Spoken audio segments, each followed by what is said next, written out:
Don't you dare. Nope. Pick it up off the table. Oh, it's even worse.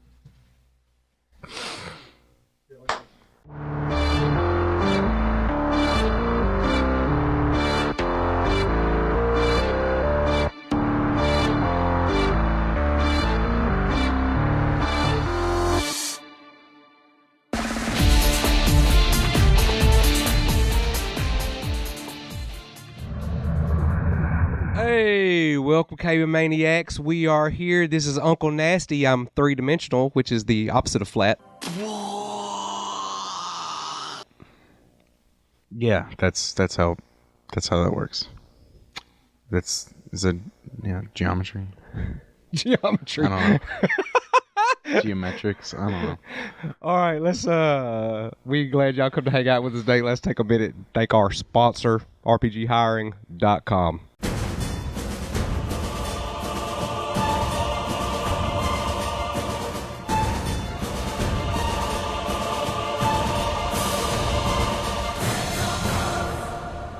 rpghiring.com. They are building people, changing lives. Absolutely. Gabe, They're wonderful. You know what we're doing today? Not a clue, actually. He probably really doesn't know. I interviewed somebody pretty cool at the last con that we went to, and it's a new type of person that we're bringing to the table. It's a performance artist, a professional dancer, Miss Alicia Taylor. Hope y'all enjoy the interview.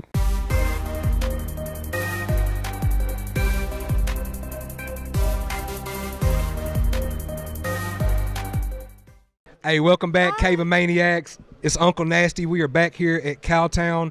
We have a special guest. This is something new for y'all because we haven't ever brought you guys anything like this before. This is a performance person, lady, specialist. What's the proper word for that? Wow. Alicia Taylor. Thank you. I'm a professional dancer and fire artist, and a professional entertainer. It's professional entertainment. Entertainment. I would say it's entertainment. I hope it's entertaining. It is entertainment. I looked up some of your guys' videos and I was like, oh my gosh. And now that I know y'all are coming closer to here in February on the 27th. That's right. Trees. That's right. So I might get a chance to see you actually do this live. Yes, absolutely. Live. There's nothing that beats live entertainment, And for what we do, it's a lot. So it's kind of one of those things where you have to see it to understand it. It's hard to describe. How would you describe what I do? How I would describe it as a bunch of really good-looking ladies doing some really intense entertainment. I mean, to metal music. To metal, yeah. That's the key point of it. So, right, rock, all metal. Right. Yeah. What good hard-blooded American male doesn't want to go to a show that's playing metal music that has attractive women doing stunts? I mean, that's a good question. I don't know many that wouldn't love that. Not many. No. The group we are telling you guys about is called Cherry Bombs. Yes. And the Facebook page started in 2013, but that's not really when the idea started, is it? It started about a year before that. The idea. Like the little nugget that started growing in my brain about a year before that, when I was ending my NFL cheerleading career, if you will. And that was a cheerleader for Atlanta, correct? The Atlanta Falcons, yes. Yeah. Yep. And I decided, I just can't dance to this kind of music anymore because I'm a metalhead at heart. I love rock and roll. That's where my heart is. And anybody that loves that kind of music feels that. They know that. Like, it's like in our blood, right? Like, that's the thing that you see people that wear rock and metal t-shirts all the time. You don't really see anybody that wears like a country music star t-shirt. Yeah, I've never seen that. No. You see like Metallica and Slayer and all this stuff. So it's just something that anybody who's a fan of this music is really passionate about. Right. So that was in me, and I'm a dancer. I've always been a dancer my whole life. And I said, I want to dance to this, and I want to make it big, and I want to make it incredible, and I want to make it into something that people have never really seen before.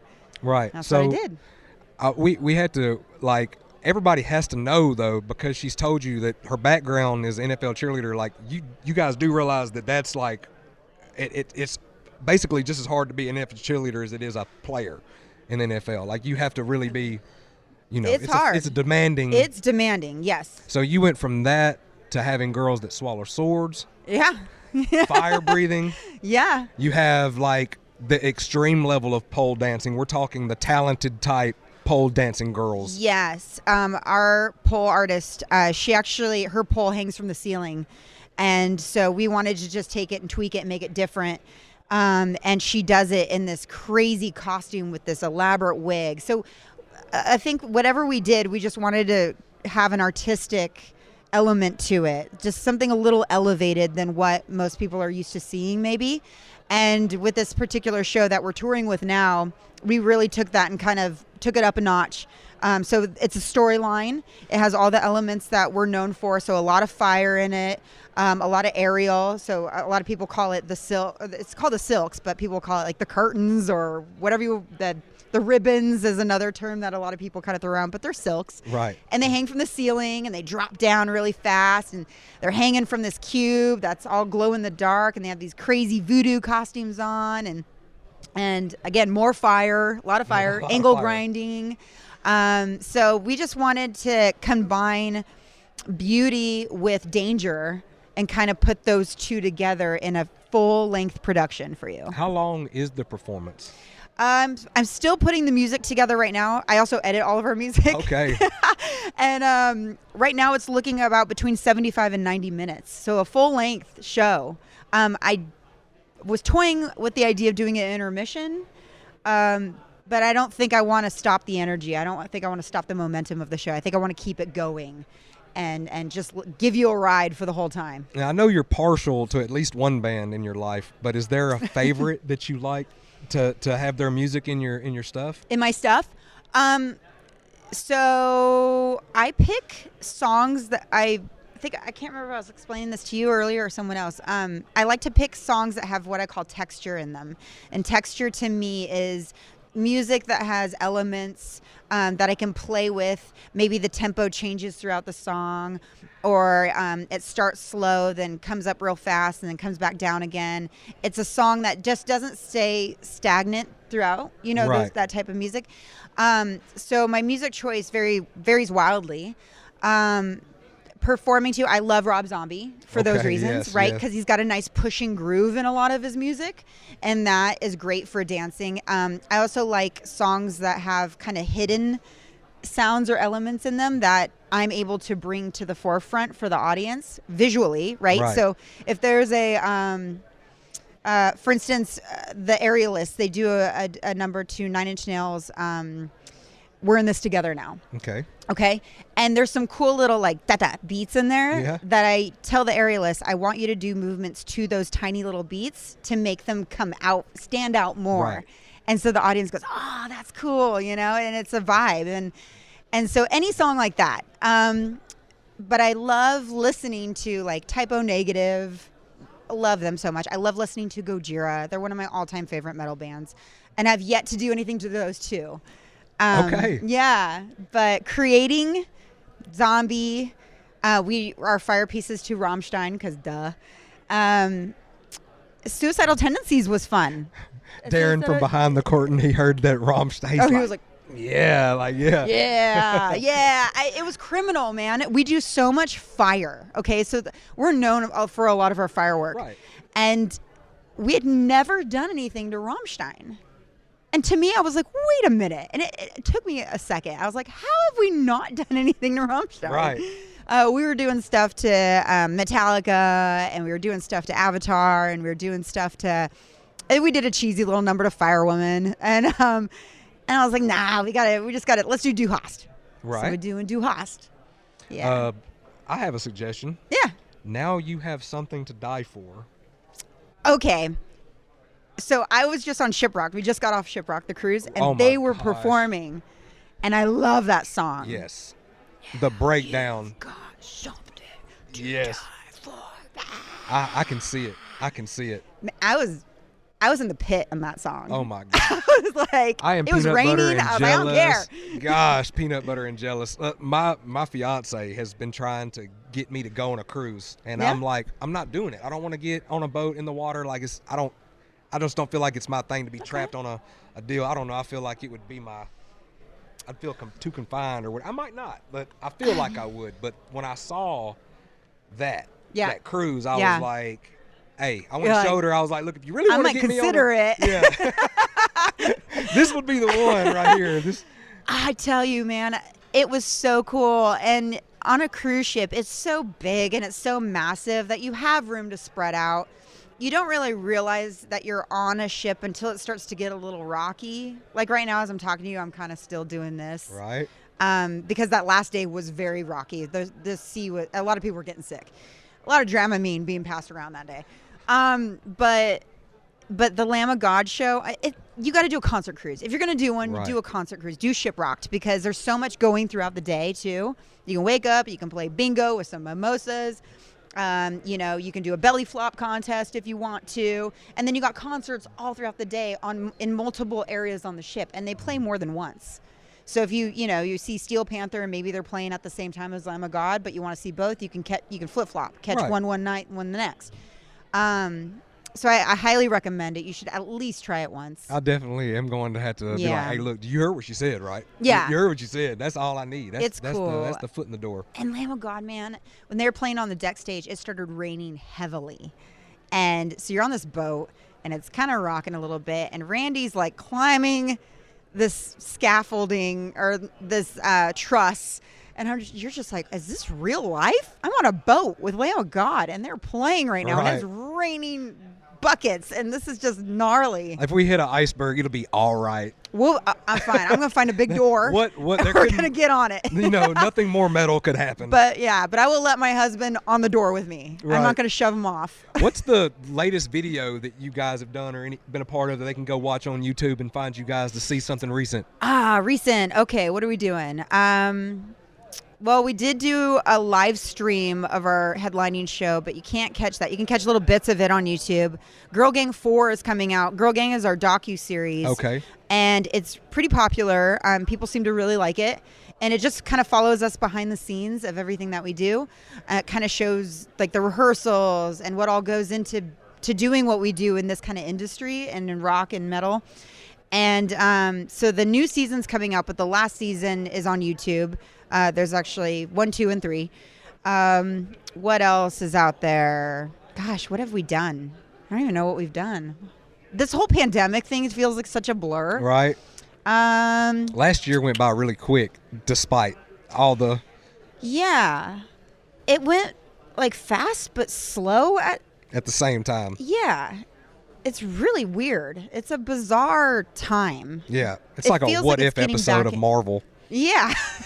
It's like, I don't know. It's like, when you have one of those dreams that's really vivid and a lot's happening, but you wake up and it feels like you just shut your eyes. It feels like that. Or it feels like I'm in a dryer with a pair of shoes just getting knocked around. I don't know. Let's try this. What is your favorite video that's out right now that they can go see if they want to pop something in the Google search bar? You want to pop something in the Google search bar? Obviously, the video that we did with my husband Corey was so much fun. We haven't even mentioned him, Corey, and obviously your last name is Taylor. My last name is Taylor. If y'all don't know who this lady is, this is Corey Taylor, Slipknot, Stone Sour. You know the man. This is his wife. Yep, I'm his beautiful wife. And my fans like to say he's Alicia Taylor's husband. So. Hey, and we can say that. Say that. This is her interview, dude. Yeah, my husband. That's he's right. Okay. Yeah, he's all right. He's, he does a little thing. No, he's incredible. We did a video with him that was amazing. Actually, you know what? We performed at Knotfest, LA, and I believe you can watch that on YouTube too. And that was an incredible performance because that stage. So that was held at Bank of California Stadium in LA. It's the new soccer stadium out there. So we're in a stadium. It's massive. And our rig points are 50 feet high. So our aerialists are like, yes, we get to hang from 50 feet. This is going to be so rad. Oh, so yeah, I would be... And yeah, I mean, yes, as someone who's afraid of heights, same. I was like, all right, cool, girls, go get it. Right. I'll be down here. And we have much more room for funtivities, if you will. So I believe you can catch that on YouTube too, somewhere, probably on the Knotfest YouTube. And that was an incredible performance. We have stilt walkers in it, all kinds of crazy stuff. We busted out our routine to a Spirit Box song on that one, which was new. Okay. And I love Spirit Box, so that was a lot of fun. I would suggest start there. Start with Girl Gang. And yeah, I've done music videos with Fozzy, Chris Jericho. Yeah. Two with him. He's great. One I think I just danced in, and the other one I was fire breathing in. What else? Oh man, I don't know. It's hard when you're put on the spot. It's a lot of cool stuff. The point is you guys can find some cool stuff if you want to find out what it is these ladies do. And the con, I've seen people over there. Are you getting a lot of people to come over there? We've had a lot of people come say hi. A lot of people that know who we are. A lot of people who are curious about who we are. A lot of people are like, I've heard of you. And again, it's a hard thing to explain, right? So you have to like show it. So we have a TV over there where we're showing our show. We can see all this fire and see all this crazy stuff. Like, buy a ticket. It's only $15. Let's go. That's it. So we're out here promoting that show, and we're getting some tickets sold. That's what's up. Now at Gabe's Cave, our viewers are spoiled. Okay. We don't do anything without giving something away. Cool. Ever. Oh my God, that's great. That's awesome. People love free stuff. This print. Yes. That is. Our buddy Ken Salinas did this. This is a Voodoo's print. I know you guys already know who Ken is. Yep. Now this is Corey. This is his 3 masks. Yep. And she I love that. This. I love that. And Ken signed it as well. That's so great. And we saw, now I'm a big fan of Ken's, and when he started doing this, I was super geeked out that the Voodoo's picked up like it did, and people got all the pins. Yeah. So I saw him post a picture where he got to meet your husband, and he takes one of these over there and he gets a picture with him with it and gets him to sign this. Amazing. And I geeked out for him because Amazing. I'm also a Corey Taylor fan, so I'm like, well, I have this opportunity. I get to interview his wife. Yeah. And she's here at this con that Ken is at.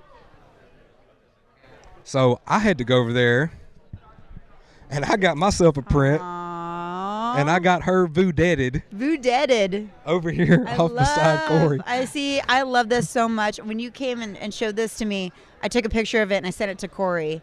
And he was like, oh, yeah, I remember that. And he's like, oh, my God, it's you. I was like, oh, yeah, there's the red hair. Yep, now y'all are both instilled in voodoo history forever. I love that. And this one I'm keeping. That is so rad. That is so cool. I have a red marker. Would you mind signing this for me? Yeah, of course. And I have a gift for you, too, afterwards. I get gift. Stop. No, really. I've never had artwork of me shown to me in person. That's what it is. I've never had anything like in my face like this. Like, thank you.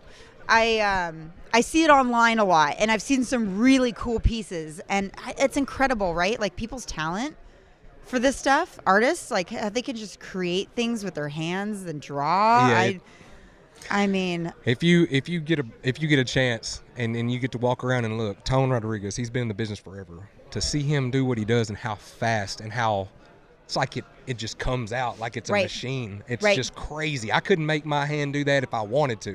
Right. And I think there's something to be said about that. I think like if you have a thing that you're really good at that just is naturally a thing for you that you just do and you can just do it well without thinking about it, I think that's the thing you should do. Right? Like you should do the thing that you're good at. Right. I don't think you should necessarily do the thing that you really, really want to do, because if you suck. Right. I mean, you could do it as like a passion thing, but if there's something that you're just naturally really good at, like this guy who can do this super fast. Yeah. That's it. Like that's your thing. That's what you're supposed to do. Yeah, like Corey, like whenever I see him songwrite, he can bust a song out in minutes. Like it's the most incredible thing I've ever seen. I was like, you're done? And I've always been curious about that because some of his stuff is, I mean. Yeah, he can write a song fast. Like he listens to music and he sits down with a notebook and he just starts going. I mean, I saw him write a Slipknot song in 15 minutes. Like it's like that fast. It's pretty incredible. Wow. I was like, dang, okay. Eminem? What are you doing? The metal Eminem, you know what I mean? Yeah, for real. Like it's that talent is just when it just comes out of you so naturally. You have to respect the art anyway, because to do Slipknot, Stone Sour, and then have his own independent projects that he likes to do. Yeah. You get to see so many different aspects of a man. It's crazy. Yeah. I mean, right, because as humans, we're multidimensional, right? We're not just one flat two-dimensional thing. We have many things inside of us. We feel many different emotions. We act different ways, and we feel different ways about certain things. And so it's great that he's able to harness all those different parts of him and express that through different kinds of bands and different sounds and music, and really explore all of that. And you kind of see it too with like actors, right? They get to play all these different roles and to be these different characters and kind of touch on different things inside themselves. And I think that's a really cool thing. let me just tell you, like, my eyes, like, I feel it behind my eyes. Let me tell you how cool I think it is I'm sitting here talking to you. Because as cool as it would be to be able to talk to Corey, to get a behind the scenes from someone who cares about the man, who loves the man, that, Yeah. you know, and how you see it, that's like a whole different enlightenment. You know what I mean? Yeah. It is. It really Aw, is. I hope y'all cool. enjoy Gabe. this. I really do. Plug yourself. Tell them where they can find you, your group, your girls at. Ah, man. I mean, my name is Alicia Taylor, and I'm the founder of a group called the Cherry Bombs. It's an amazing, incredible performing group that combines cirque elements, so fire, aerial, grinding, pole dancing, and professional dancing, so professional level choreography, all to rock and metal music. And we're going to be on tour at the end of February. We're coming through Dallas to Trees on the 27th. And the next day, I'm actually going to be giving a dance class, too. So if anybody wants to come take a dance class wow. with me, I'm going to teach at the Ruby Room studio the next day from 7 to 9 p.m. And if you like Cirque du Soleil, if you like the Pussycat Dolls, and you love metal music, we're probably right up your alley. We'll probably blow your skirt up. That's right. Or your kilt. Whichever kilt. one. Look, now, Whatever. I said I had a gift for you. Oh, my gosh. Thank you. And look, it's a Who's Your Favorite Uncle shirt. Ah, my Uncle Nasty. Oh, my goodness. Look at this. I love this. Yeah, y'all know how I get down. Thank you so much. You're very welcome. This is awesome. And I appreciate you coming and talking with us. Thank you for having me. Thank you. Anything else you want to tell anybody? I don't know. Go check us out on the socials. We're Cherry Bombs Official on all the socials. Our website's cherrybombs.co. Buy our stuff, buy our swag, buy our tickets. Come see us. Come hang out. All right, Cave Maniacs, you heard it. I'm glad I could bring it to y'all. Miss Alicia Taylor, everybody. Thank you. Bye. Thank you so much.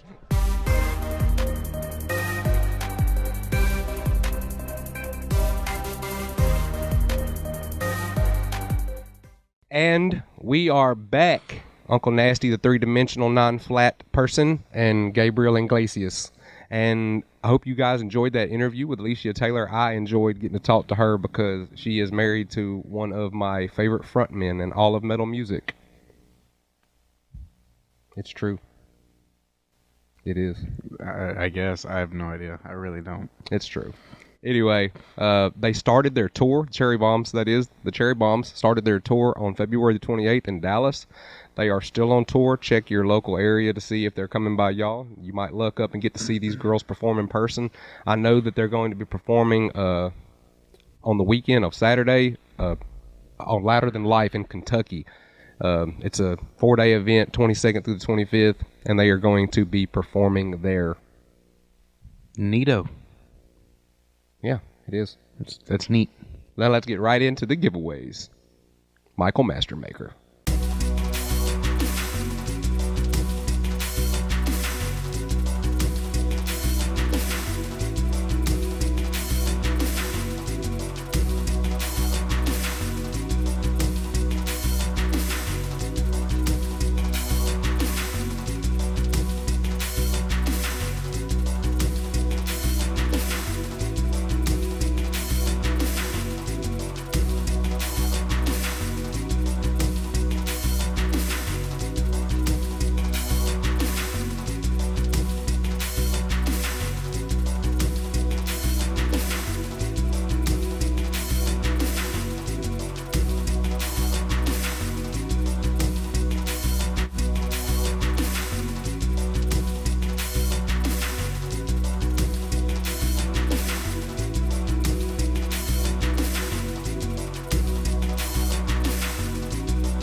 Congratulations to all you winners.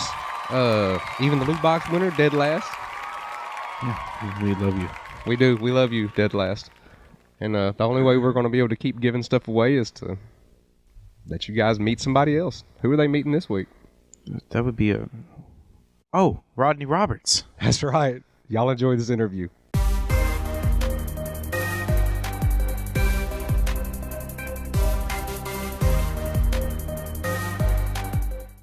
What's up, everybody? We are here today with Rodney Roberts, the art nerd, with 2 R's.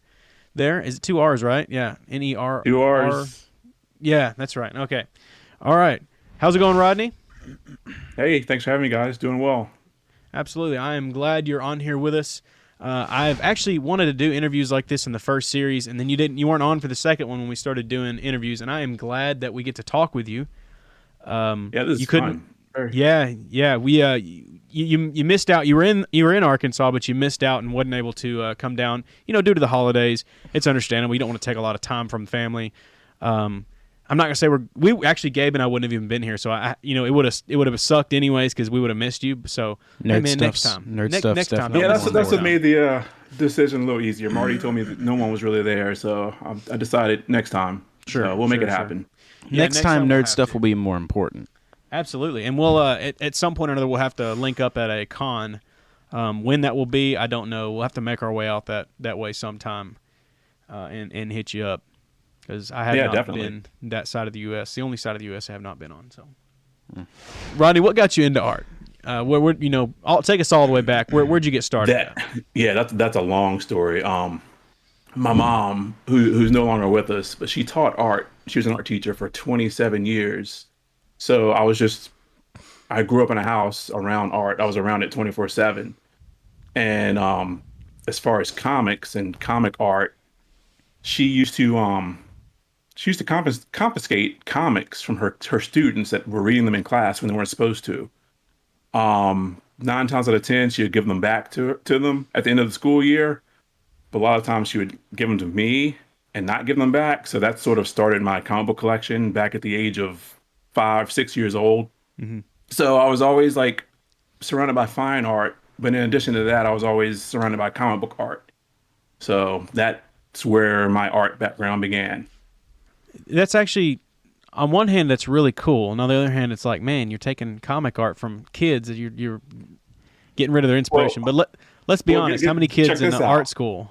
In the words of Gollum. She would, once her students found out that once she gave me these books, I was enjoying them. Some of them started bringing in comic books for her to give to me. Oh, that's even cooler. Oh, okay. Yeah, that's awesome. So I've been collecting comics since I was 6 years old, and that's all awesome. is forgiven. Into the art. So, like I was going to say, and on one hand, it's like, man, you're getting rid of some of these kids' inspiration for art, but then on the other hand, it's like was it like a high school art class? Middle school, yeah. Middle school art class. So then on the other hand, it's like does it really matter? But right. You might have got some really cool books out of it. I don't know. Someone might have got finessed. I've had some good ones. We're not going to talk about that though, right? Finessing kids out of their comics. Yeah. So what is your favorite medium to draw or paint or do art with? I use primarily markers, alcohol-based markers, whether it be Copics or Prismacolor, whatever I have on hand, basically. But most of my drawings are done in some form of ink. So I do the base drawing in multi-liners or microns, and then color with markers. I'm glad you said alcohol markers because not everybody watching this knows that Copics or the other brands are alcohol markers. So and a lot of people that are new to it only see artists at cons or wherever using Copics, and they're like, well, I have to get those. When in reality, you can just get on Amazon and get some cheap ones to get started off. Exactly. Yeah. And that's the best way to do it, to get used to the alcohol markers instead of spending, $20 a pen or whatever the price. Yeah, it's kind of ridiculous. But the one good thing about Copics is they're refillable. So, sure. If you're smart if you use a certain color predominantly in your work, you'll just buy that one, and it's cheaper to get the refills, the ink. So Sure. Do you have any upcoming stuff people should look out for? Do you have anything, comics or anything like that? I'm not currently. I'm working on or I just recently worked on a project for Richard Parks on an Ultraman series of cards. Things are pretty quiet with Topps right now. There's nothing on the horizon. We're actually just waiting for a few sets to still come out with them. I don't really have anything in the works, which is kind of cool because I was hoping to take a break from sketch cards and work on some more personal projects, just larger pieces, stuff for my stuff for my own pleasure. So. Sure. That's always good to do. I mean, I hear a lot of the artists get swamped with the Topps and the other, what's the Marvel ones? I don't remember what they're called. Upper Deck? Yeah, Upper Decks, yeah. They always get swamped with the Marvel cards and the Star Wars cards and the other Topps cards, and it's like they just have set after set after set, and it's like you can't get any commissions in there. And you're not able to ever work on anything yourself. I mean, you may have home improvements you need to work on, or you may want to hop on and do a comic cover, or whatever the case is. There's always something else. And if you're in a good little spot, I'm not going to say like a full lull, but if you're in a good little spot where you can, do something of your own project, maybe send something off to, maybe you want to finish something up to send it off to a comic or whatever it is, it's always good to have a little bit of a slowdown time there. Yeah. Instead of just being worked to death and getting burnout on it. Exactly. Yep. All right, so we'll go right into the cards here. Starting off, what's your inspiration behind the cards for Series 3? There's really no rhyme or reason behind everything you see there. I'm a fan of all that stuff. And I just didn't want to nail myself down to a particular theme. And I just also wanted to draw some things that I'd never really drawn before. So, that's basically the reasoning behind that. Like the first one there, I've maybe drawn Judge Dredd like once in my life. So I wanted to see if I could draw like a pretty decent Judge Dredd. That's above and beyond pretty decent. It's great because you have them all in the same place. They all got that same background scenery. They're all fighting together. And we got red versus blue. You kind of did stick to that. That's actually really cool. That's the thing with Gabe's Cave cards. We give the artist their choice, and that's what I love doing that. I don't want to limit them. I like seeing just the random variety. And I think that's a lot of artists. I say this, I don't know for sure, but I think a lot of artists just want to jump on board just for the fact that they're going to get paid, number one. But number two, they have the freedom to do whatever they want, and they're not under any contract other than make sure you get it to us at a certain time so we can have time to interview and do everything else. It just the freedom to do whatever, and I think everybody enjoys that. So I certainly do. I love seeing the random stuff, and it's always stuff that it's like that was what I liked as a child. That's from my childhood or whatever, and no one has ever given me the opportunity to draw it, and I think that's great, super awesome. Yeah, I'm sure I can speak for everyone else in this community that that was the major appeal, was the freedom to draw what we wanted, how we wanted. That was one of the main perks. So we appreciate that. So we'll talk about a few of these here. We have Stallone's Judge Dredd. We've got Terminator. I don't know which Terminator that is. T-800. T-800. Okay, yeah, I get mixed up on those. They're not my favorite movies. 1000's Liquid Boy. Oh, now I know. 1000 is Liquid Boy. I like the first movie. I like the second one. I like the second one. And then they kind of a lot of people didn't like that one, but I like the second one. We have Spike from wow, I did it again. Cowboy Bebop. Yeah. I need to watch that show. I heard the live action one was not very good, but the animated one is very good from everybody. The anime is great. I actually walked in one day, and I walked in, and I thought I heard anime. I was like, what? I walk in the living room, and Dad's just chilling on the couch watching Cowboy Bebop, and I looked at him, I was like, what are you doing?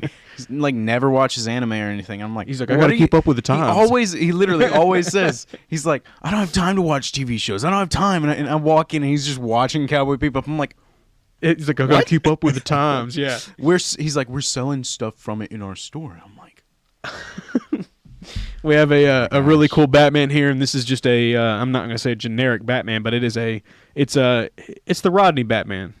That's the him. Rodney, Look it's at the Rodney it. Batman. Yeah, that's him. That's him. Have ourselves an Optimus Prime here. Really cool Optimus Prime. That's another show I never really got into. Never disliked it. I would prefer to watch G.I. Joe of the time period, you know. Okay, all right. I was a G.I. Joe guy too. So, we have 2003 Clone Wars Obi-Wan with the clone armor. This is my personal favorite. I love the 03 series, as well as Clone Wars regular. This one might not make it in the giveaway. I might steal it. Someone's going to have to fight me for it. Not gonna happen. Or maybe I can just convince Rodney to, now that he said he's in a kind of a lull, maybe I can convince him to draw me one. How about that? A whole... Hey. No. Hey, the you whole have, line. No. I was going to say you have like an 11 by 17 size, you know, and you have Anakin and Obi-Wan standing together. Maybe. I love this art style, so maybe we can talk about that afterwards. But we have ourselves a 501st Clone Trooper from the season, was it 7? Yeah. Where this is Ahsoka's 501st Legion. 7 and 8, whatever it is. I think it was 7. You know, the end. It was like the last 2 episodes of season 7. We have a animated series, Batman. That's my favorite. The silhouette. The silhouette. Getting ready to put a hurting on somebody. Mm-hmm. You know, the terrifying part of it, where he's got no actual like physical structure other than just the silhouette of his body. Sure, you know it's Batman, and you know you're about to die. Yeah. Well, maybe. you know you're not going to be awake for the next few days. Right. We have Kakashi. I think I said that right. From Naruto. Yeah. It's a very, very good piece. And then we have Invincible, of which I have never seen.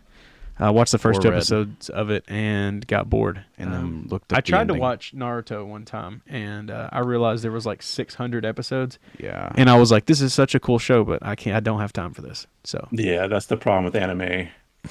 Or at least the good ones. I mean, there's just too many of them to sort of go back and watch if you've never gotten into it, if like Naruto or like One Piece, if you've never gotten into it until now, you're like you're screwed.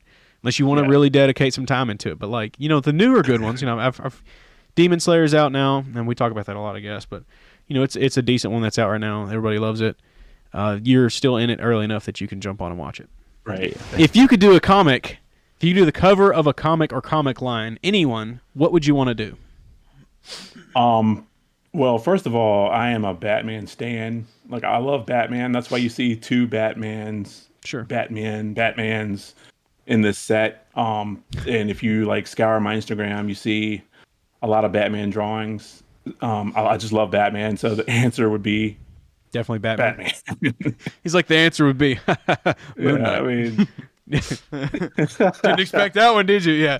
No. Oh yeah. Yeah, definitely. I think a Batman would be awesome, and I really like the blue one you did here.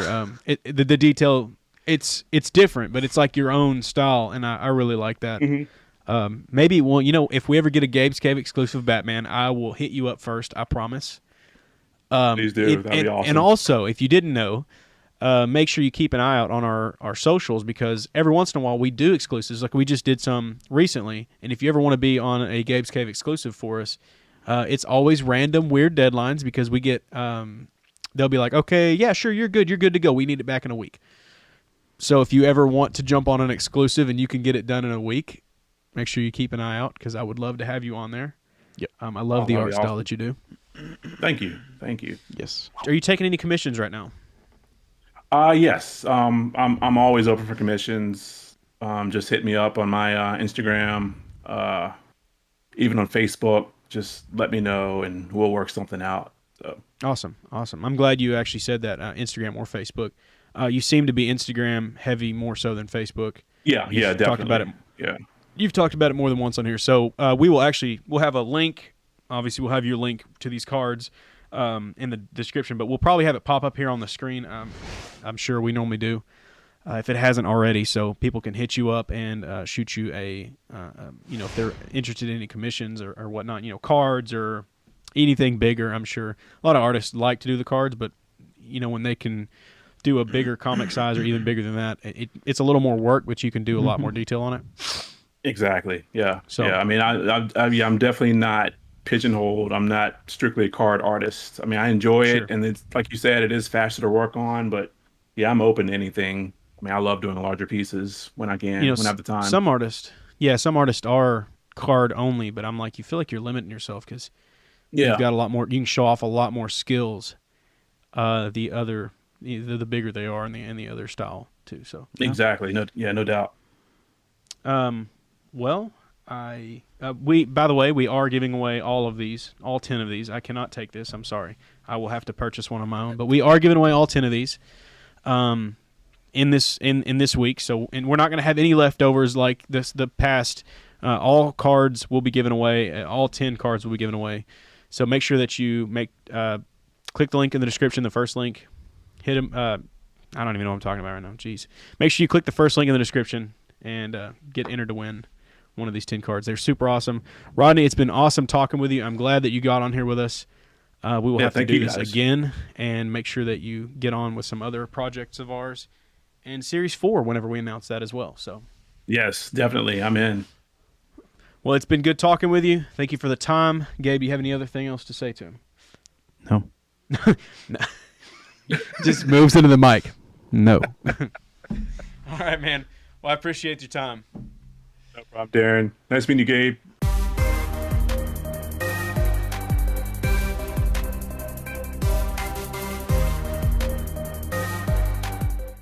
Hope y'all loved that Meet the Artist with Rodney Roberts. He was one of our first artists. Yeah. Yep. And he's still around, still knocking these cards out of the park. Doing a wonderful job. Yeah, man. So y'all know what to do. You got to be subscribed. You got to like the video. You got to comment on the video. Hit the link in the description. You got to fill out the little landing page. And yeah, that's pretty much it. Free stuff. Yeah. And you have a chance at a loot box. Yeah, And a bunch of cards. Bunch of cards. Yep. If you haven't seen our unboxing videos of people that have done that, you ought to just do a little quick YouTube search. There's plenty of them on there. We even share them on our page. It's wonderful. Well, we appreciate y'all coming and hanging out with us, Cave of Maniacs. It's Uncle Nasty in the building. Peace. Goodbye.